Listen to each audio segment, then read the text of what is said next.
The biggest threat to our Mother Earth is the belief that somebody else will save or protect it.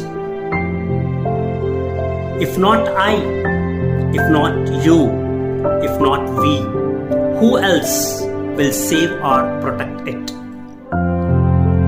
Our environment is providing each and everything for us, but instead, due to anthropogenic activities, we are distorting the entire ecosystem. Nature gives enough for our need, not for our covetousness. This is the explanation we are confronting the pestilence circumstance, which ought to be an eye-opener to all the nations across the globe.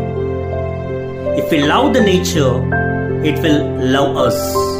Otherwise, it will curse like the way we are facing now in the terms of coronavirus.